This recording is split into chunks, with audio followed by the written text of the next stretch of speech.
Hey, what's up? Well, I'm back with another video, and I know it might appear to be cocked to the side, but I'm trying something new, a little bit different. I feel like the videos are just not, I feel like it's too close to my face most of the time, and I just don't like the way it looks.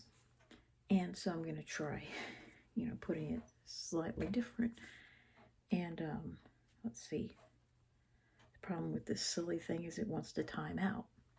Well, what I'd like to talk about in this video, I'd like to continue where I left off. Hopefully I will be having some packages come in this week, and so I'll get to make an unboxing of sort. But until then, I'm gonna make at least one more video in the meantime. And I want to continue where I left off, reading from the AI chat help another question that I asked. Okay, I asked it, why do I remember so much about my 7th grade year, yet so much less about other years of school? I remember that year so vividly, like the names of everyone in my classes, that it doesn't make sense. Yet when I think back on my college days, I barely remember my professors' last names, let alone their first. I know I may never forget the 90s, but it would be better to remember the recent past and present just as well. Why is the year 97 so vividly remembered in comparison to other years? And then the answer was, that's a great question. There are a few reasons why you might remember your 7th grade year more vividly than other years. One reason is that 7th grade is often a time of significant change and transition, both physically and emotionally, which can make memories from that time more sticky. Additionally, our brains tend to remember events and experiences from our early teen years more clearly because that's a time when our identities are forming and we're trying to make sense of the world around us. Another reason might be that your brain has a stronger emotional connection to memories from that time. Maybe something significant happened that year that had a lasting impact on you, like a close friendship or challenging experience. Emotions can act like a kind of super glue for memories, making them harder to forget. As for why you might remember the 90s more clearly than recent years, it could be due to a phenomenon called the reminiscence bump. This is when we tend to remember events and experiences from our adolescent and early adulthood more vividly than other times in our lives. It's like our brains are more prone to nostalgia for those years. Yep. Don't worry. It's normal for memories to fade over time, and it doesn't mean you're forgetting recent events. Try to focus on making new memories and engaging with the present. Who knows, maybe 2024 will be a year that stands out in your memory too. Okay?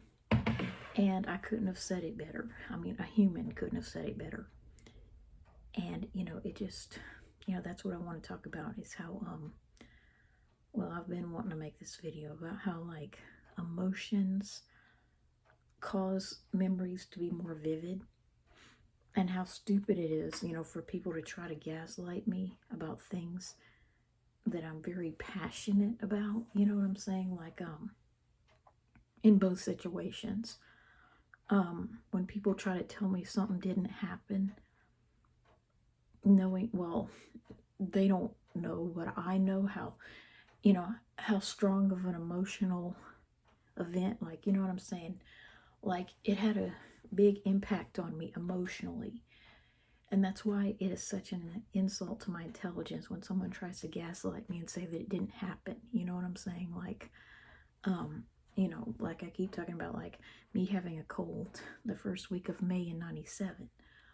And, you know, my mom by June trying to tell me that I didn't. You know what I'm saying? I looked upon that picture as she was putting it in that album, and I said I was sick that day.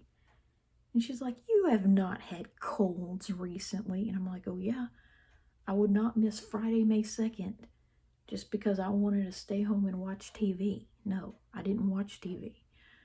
Um, so, you know, it was like, you know, here she is trying to tell me that this, you know, very important emotional event either didn't happen or may not have happened or happened at a different time when I know, you know, because it was a huge turning point. Like, I remember more about having a cold the first week of May in 97 than I do about having chicken pox the last week or so of February in 2000. You know what I'm saying? That's what, 24 years ago? Oh my gosh.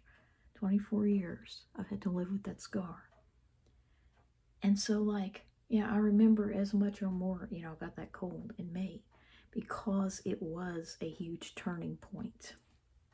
Not so much physically, but, you know, it's amazing because I'd had about 10 colds in junior high, 7 in the 6th grade, and 3 earlier that year. And so I'd had 10 colds to that point, before that point in junior high. And beginning with that one, I would have another 10 colds. You know, that one in 7th grade toward the end of the year, plus 9 in the 8th grade. So I was exactly halfway through the colds that I would have in junior high. Toward the end of 7th grade, I was exactly halfway through. I didn't know it, but that was the case when I developed that obsession. And it's just amazing how those last 10 colds in late 7th grade and 8th grade were a very different experience than the 10 colds I had, you know, in 6th grade, one happening over the summer. Oh, and I hear that train. And then, of course, you know, the 3 that I'd had earlier in the 7th grade year in August, November, and January. Those first 10 colds in junior high, as well as the ones that I'd had, the many that I'd had in elementary school, were a very different experience than what I began to have, you know, beginning with that one in May, plus the 9 in 8th grade, so that's 10. And then, of course, the 18, I'm pretty sure it's 18 that I had in high school. So that's an average of more than 4 per year, 4.5. And then, of course, in college, I had about 14 in the 5 years that I consider my college years. Really, that last year, I stopped attending college after one fall semester. I could have graduated sooner as well. So 14 during those 5 years, that's almost 3 per year. So in junior high, I was averaging about 6 or 7 a year. But like I've stated before, they became a very different experience beginning in the spring of 97. And what I mean by that is they were not more severe from that point onward. They were not really much milder. I mean, they did become that way in adulthood. And fewer and further between. Wow, that train is amazing. But it's like the more you take note of something, you know what I'm saying? Like the more you notice something, just like that train, the more, like, I don't know how to explain it, the more it dominates your life. You know what I'm saying? Like I noticed my colds a lot more. You know, other kids were probably getting almost as many, maybe just as many. I don't really know. But they probably don't remember anything about them. Just like I remember very little about the ones that I had in K through 4.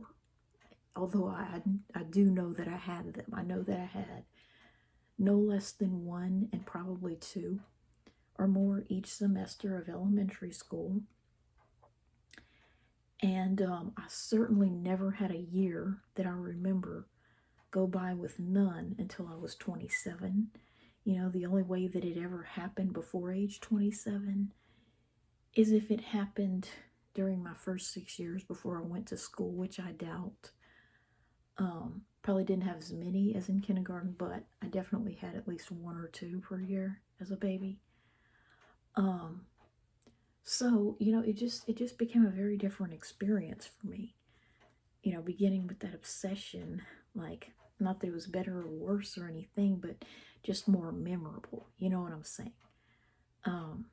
It became a much more significant and memorable experience. You know, not that I felt worse, than other people who didn't have the obsession.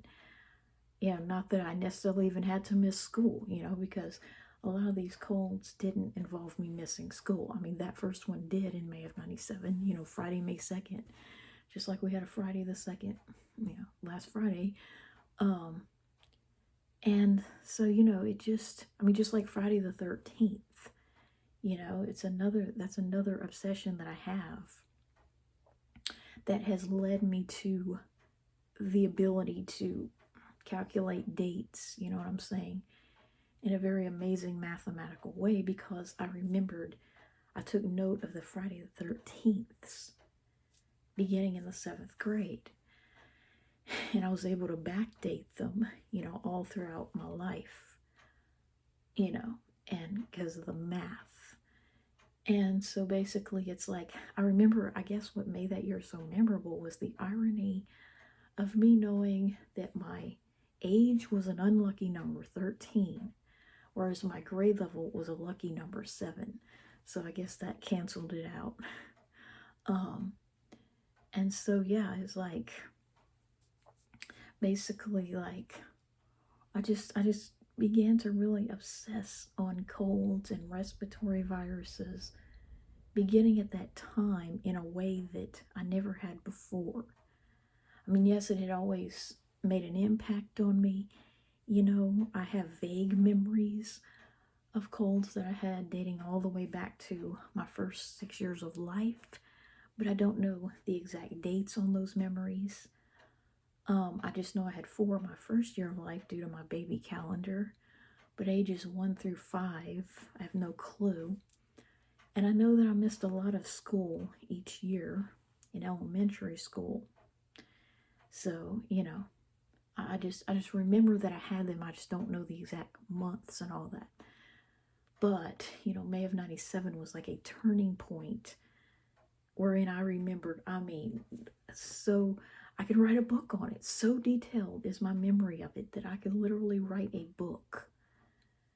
And I've always fantasized about writing an autobiography with the title, Did You Hear the Train? And it would have a picture of me just looking solemnly, sitting by a railroad track looking solemnly out into the sunset or something like that. And because the train has always been just something that fascinated me, the sound of it. And, it's just, the memory of this cold that I'm talking about in May of 97 is just it is so detailed, like, to the point where, like, I should have, like, if I'd written a diary of it every single day, everything people said about it, everything that happened that week at school, I couldn't remember it better if I'd done that. I remember approximately what I was wearing each day of school, almost to the point where it's embarrassing because of how silly it was to dress like that in May. But I remember, like, on Thursday, May 1st, that last day before I missed school, when I was starting to feel bad, I remember I was wearing jeans and a red Oxford shirt. It's called, like, a 3-button short sleeve shirt for men. And I remember having snot all over the sleeves because I didn't want to get Kleenex and blow my nose. And, I remember just so much detail about everything that happened. And of course, missing the next day. But still having to go to my piano lesson, and then having the piano guild on Saturday the 3rd, and Sunday, May the 4th be with you.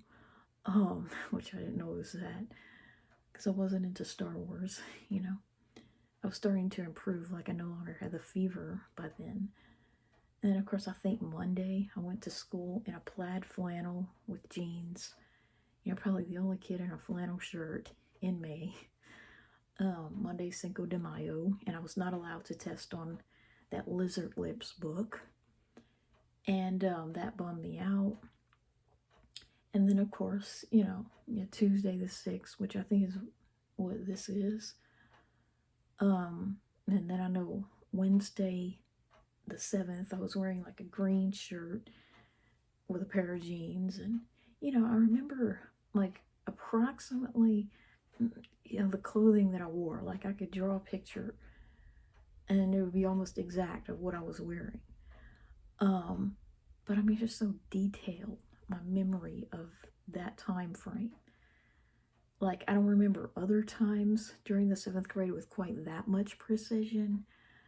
And I don't remember any other grade level to that extent. I mean, I do remember, like, my teachers' last names for sure, from kindergarten through most of college. And I remember my schedule pretty well, that, like, where I would go, in each class period.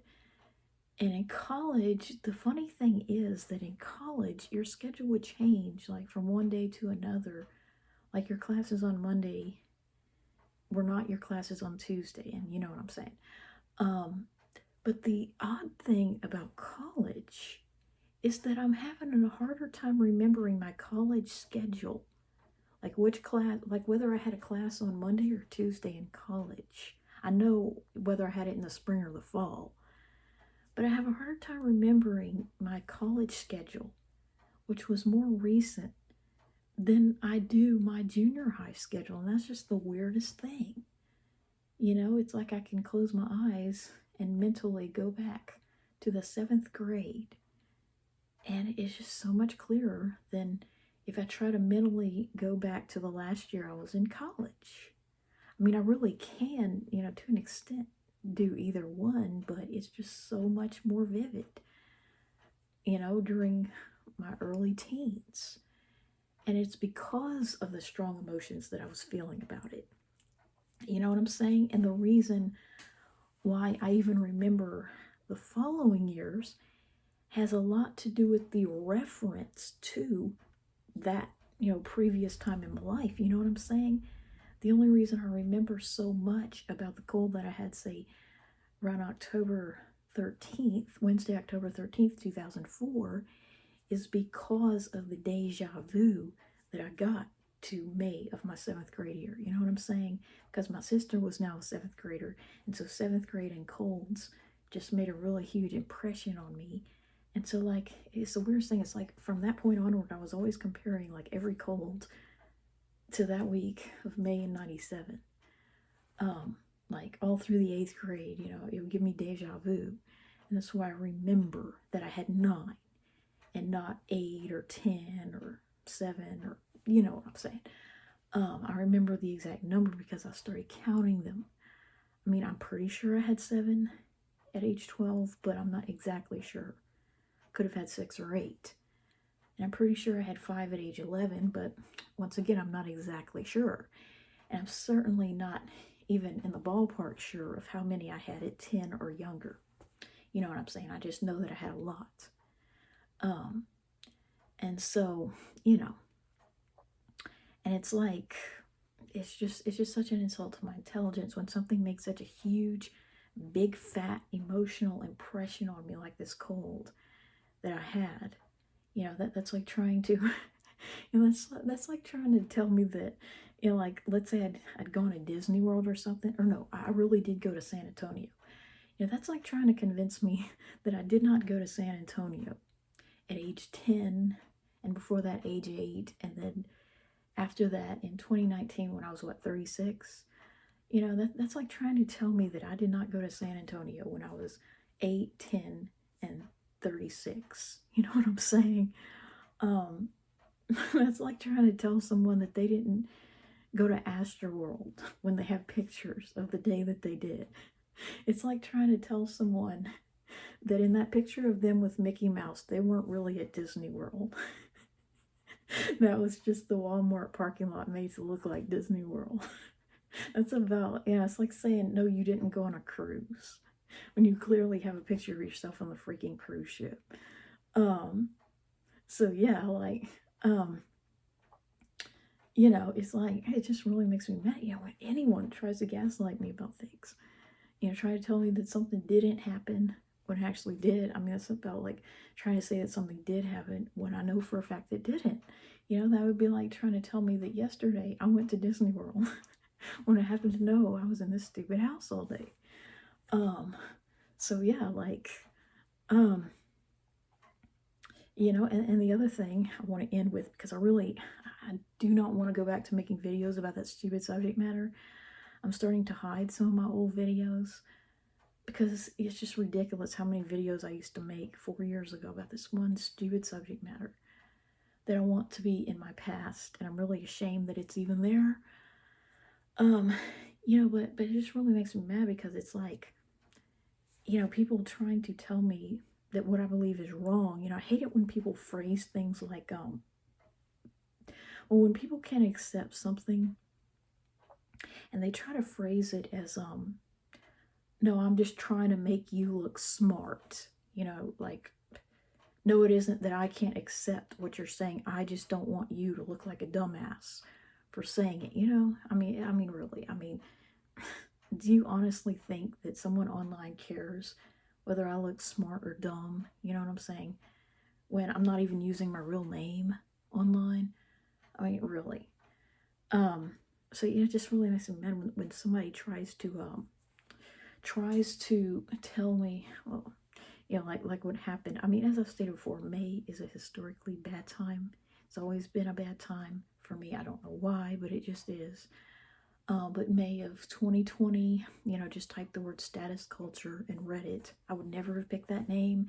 And if I went back to Reddit, which I'm pretty sure I never will, I would definitely create a new account with a different name and not use status culture. But it was a very bad experience there. And that made May of 2020 a bad time. And I want to say like May of 22 was bad because I went to College Station, and while I enjoyed the ball game, my face got sunburnt. So, you know, and me attempting suicide in May of 2003 with a calendar identical to 97. You know, it's just really a lot of bad things have happened around that time. So yeah, like, so like, you know, when people try to tell me that they just don't want me to be wrong, you know, that it's not they can't accept what I'm saying. It's, oh, I just don't want you to be wrong. I just don't want you to look stupid. So, you know, blocking you so that you can't post on this board. But you know, it's like, it just really makes me mad because, you know, while I am ashamed of how many videos I made about the subject I used to talk about, and while I still believe what I do, you know, I'm not backing down. I really am ashamed that I posted so much about it, you know what I'm saying? Because, like, it's starting to, I mean, you know, that's what I'm ashamed of. I'm really just ashamed that I just, like, I didn't just post it in one place and just leave well enough alone. You know what I'm saying? I'm ashamed that I made so many bad impressions on so many different people across so many different sites about the same subject. And I know it looks weird. You know, I know it looks, you know, like something is terribly wrong with me, you know, for being so obsessed with it. You know, that's the part that bothers me. It's not that what I'm saying is wrong, because as I've stated before, you cannot be wrong about something in a work of fiction. But, you know, as I stated before, I mean, no one has ever presented me an argument as to why I should not believe what I do. You know what I'm saying? I just always, you know, feel frustrated. You know, because all they've ever done, you know, in trying to gaslight me is say things like, no, it could be another character. Well, as I've stated before, you know, I mean, unless they're conjoined twins with the same butthole, how does the one disprove the other? Number one. And number two, saying that Tommy did it makes absolutely no sense because it wouldn't be remarkable. You know what I'm saying? Like, I would be much more likely to think that what Nigel meant was that he himself did it. You know, if I didn't know what I know and believe what I believe. Because that would make a lot more sense. You know, that would be a dad joke and it would be funny. You know, because you wouldn't expect an adult, you know, to need a diaper change, whatever that means. You know, maybe he meant that he wet himself or whatnot. But, you know, no one has ever made an argument that, you know, truly challenges what I believe, you know, other than that they cannot accept it. I mean, it all boils down to I can't accept it because it makes my character look bad and my interest in the show look bad. So I cannot let you say that, or I have to delete your contributions so that others can't read them. You know, it all boils down to that. It's always these disgusting, weird men that it all boils down to. They'd rather believe that it's Tommy for whatever reason that might fit their agenda. You know, whether they're disgusted, but maybe they like to wear diapers and they don't want there to be that feminine association, even in a cartoon character, with diapers and girls, you know, like the Dan guy. Or they prefer young boys or something, but whatever their agenda is, or they don't want their show to be canceled or changed, or, you know, because as I've stated before, even if you took that out, even if you surgically removed that from the movie, which would not be very hard, it would still have so much objectionable content that I understand why. You know, my mom wasn't running out there to either bring us to the movies or even rent it 6 months later on VHS at the time. I understand now, you know, why she said that's crap when she saw the previews. And so it's like they're defending the indefensible. You know what I'm saying? They're defending, I mean, the whole premise of the show is disgusting. You know, that babies should be seen in a more adult light. You know, that, yeah, it's basically like, you know, just like these personified animals, you know, getting people to see animals as more like humans, or getting people to see babies as more like adults, you know, sexually mature adults at that. It's just, I mean, it's indefensible. There's nothing good or wholesome about the show. And I have no interest in it. And really, you know, that's what I'm ashamed of, is that I just have so much content about that stupid show. Because I have no interest in it. And you know, as I've stated before, I mean, emotions, at the end of the day, emotions really are, you know, what cause memories to be remembered in the first place. You know, if I didn't have all these strong emotions about it, I probably wouldn't even remember the stupid show or my 7th grade year. So, you know, when I look back and I just have all these negative emotions about the show, you know, dating all the way back to when I first started watching it. And then, of course, more recently, even more negative things involving it. I mean, of course, I'm going to think negatively about it. Of course, I'm not going to remember it in a good light because, I mean, all I remember about it is negative things. You know, of course, they're going to overshadow any positive that I might remember about it. Of course, I'm not going to have any use for it. So yeah, this video is almost 30 minutes long, and I'll go ahead and post it.